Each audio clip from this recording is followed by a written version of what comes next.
భాగంగానే విజయనగరం జిల్లాలో కూడా ఆందోళన చేస్తున్నాం. గత ఎన్నికల్లో చంద్రబాబు నాయుడు గారు అధికారంలో రాకముందు రాష్ట్ర వ్యాప్తంగా ఉన్న 3,50,000 మంది కాంట్రాక్ట్ అవుట్ సోర్సింగ్ ఉద్యోగుల్ని రెగ్యులేట్ చేస్తామని చెప్పి హామీ ఇచ్చారు.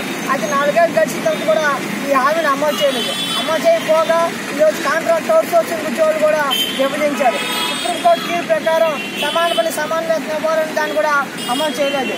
ఈ నేపథ్యంలోనే కాంట్రాక్ట్ అవుట్ సోర్సింగ్ ఉద్యోగులను కూడా ఈరోజు ధర్నా చేస్తా ఉన్నాం. ఈరోజు కాంట్రాక్ట్ ఉద్యోగులు మాత్రమే మినిమం టైం స్కేల్ అమలు చేస్తూ జీవో నెంబర్ 12 ఇచ్చారు. మేము అడుగుతున్నాం, ఈరోజు కొంతమంది ఉద్యోగులు ఇచ్చి మరి కొంతమంది ఉద్యోగులు ఇవ్వకపోవడం న్యాయమా అని చెప్పి ప్రభుత్వాన్ని అడుగుతున్నాం. కాబట్టి అన్ని ప్రభుత్వ శాఖల్లో, డిపార్ట్మెంట్లో, యూనివర్సిటీల్లో, కేంద్ర రాష్ట్ర భాగస్వాములు స్కీముల్లో పనిచేసిన అందరూ కూడా సకల కాంట్రాక్ట్ కార్మికులు కూడా జీవో నెంబర్ 12 ప్రకారం తక్షణమే వేతనాలు పెంచాలని చెప్పి ఈ ప్రభుత్వాన్ని మీ ద్వారా డిమాండ్ చేస్తాం.